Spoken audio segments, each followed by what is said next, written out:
Robert Palmer, Simply Irresistible, the fourth biggest song of the entire decade of the 80s, so I'm told. Cool guitar in this song, played by a guy called Eddie Martinez, I believe. Correct me if I'm wrong. So the solo's in the key of G, few sort of outside notes thrown in there, but sort of G, minor pentatonic, Dorian-ish. So the first part of the solo, actually most of it's sort of based around the G minor pentatonic scale position up on the 15th fret, this one.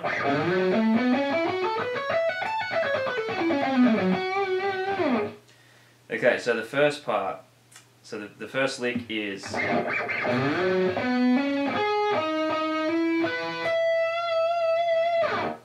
So that's 15th fret on the low E, 15 to 17 on the A, then jump across to 14 on the G, then 14, 14, 15 on the D, 17 on the G, 18 on the B, and that last note I like to hit it with the whammy bar. So all together slowly it should sound like this.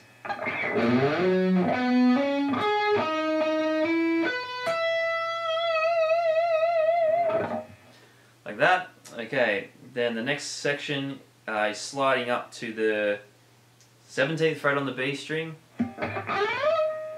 Try that again. To the 15th fret on the high E. Then he's running down 18, 17, 15 on the B and then G strings, the same frets.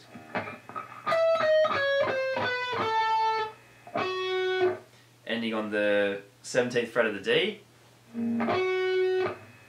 Then 17th fret on the G twice. 15th on the B. Then it's bending up the 17th on the G. 15 on the B again. And on the 18th on the B.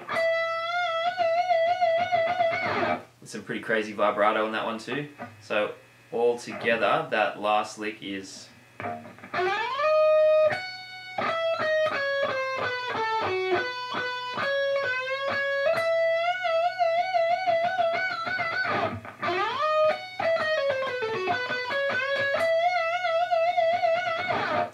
I like to throw a couple of pull-offs in there because it's quite fast.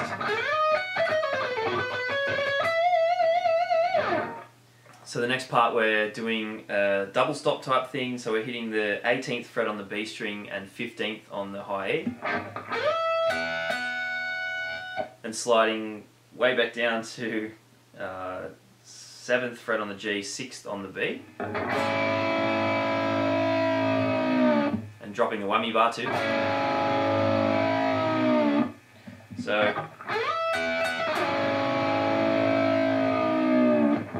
Then back up to the 10th fret on the G. Then starts this kind of weird descending run, starting on the G note on the 15th fret of the high E. Sort of like only like a half step bend. To the 13th fret, and he sort of just goes down in the same pattern. You're playing one note, then you hit 2 frets higher, then drop 4 frets, hit 2 frets higher, drop 4 frets, etc. So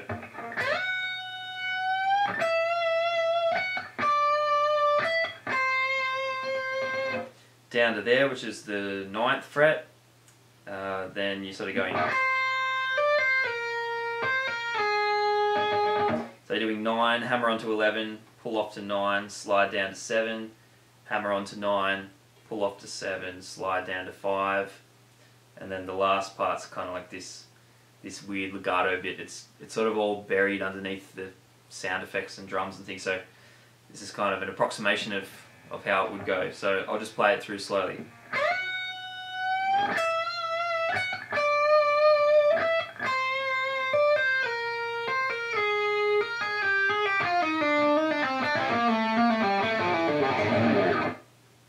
I just kind of do a bit of a slide thing at the end there. So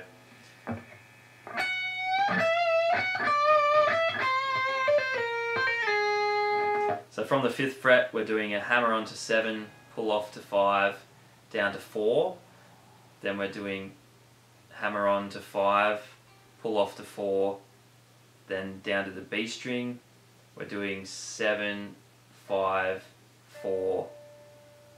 So that we'll start with that. So.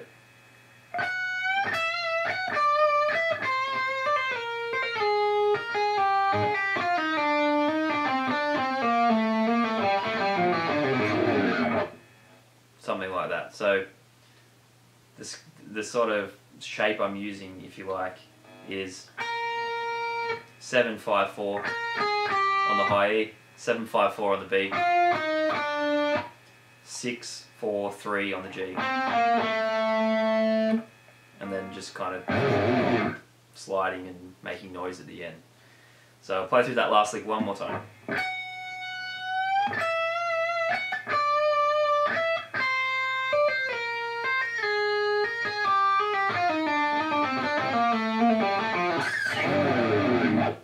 Something like that.